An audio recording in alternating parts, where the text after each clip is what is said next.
തീ പടർന്നു പിടിച്ച കണ്ടെയ്നറുകളുമായി വാൻഹൈ നിയന്ത്രണമില്ലാതെ തെക്ക് ദിശയിലേക്ക് ഒഴുകി നീങ്ങുകയാണ്. അപകടം നടന്നിടത്ത് നിന്ന് 2 കിലോമീറ്ററോളം കപ്പൽ ഇപ്പോൾ മാറിക്കഴിഞ്ഞു.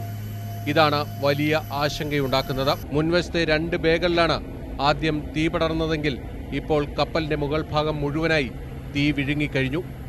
വലിയ ദുരന്തം മുന്നിൽ കണ്ട് കോസ്റ്റ് ഗാർഡിന്റെ 2 കപ്പലുകൾ ഇതിന്റെ പരമാവധി അടുത്തേക്കെത്തി തീയണയ്ക്കാൻ അവസാന ശ്രമം നടത്തുകയാണ്.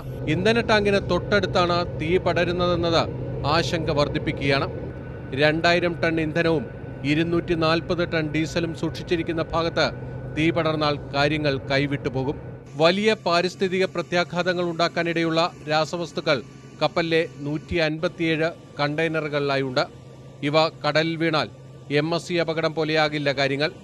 മത്സ്യസമ്പത്തിനടക്കം വലിയ ഭീഷണിയാകും ഉണ്ടാകാൻ പോകുന്നത്.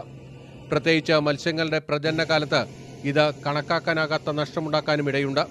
കപ്പൽ കൂടുതൽ ചെരിയുന്നത് ഒഴിവാക്കുകയും തീ നിയന്ത്രണ വിധേയമാക്കുകയും ചെയ്താൽ മാത്രമേ പ്രതീക്ഷകൾക്ക് വകയുള്ളൂ. കഴിഞ്ഞ പകലും രാത്രിയും ഇന്നും എല്ലാ അപകട സാധ്യതകളും മുന്നിൽ കണ്ട് വാൻഹൈ കപ്പലിനടുത്തെത്തി കോസ്റ്റ് ഗാർഡ് കഴിയുന്നതെല്ലാം ചെയ്യുകയാണ്. കപ്പലിൽ നിന്ന് ഒഴുകി വരുന്ന ചരക്കുകൾ നീക്കുന്നതിനും രക്ഷാപ്രവർത്തനങ്ങൾക്കുമായി കപ്പൽ കമ്പനി ഈ രംഗത്ത് വിദഗ്ധരായ വിദേശ കമ്പനികളുമായും ചർച്ചകൾ നടത്തുന്നുണ്ട്.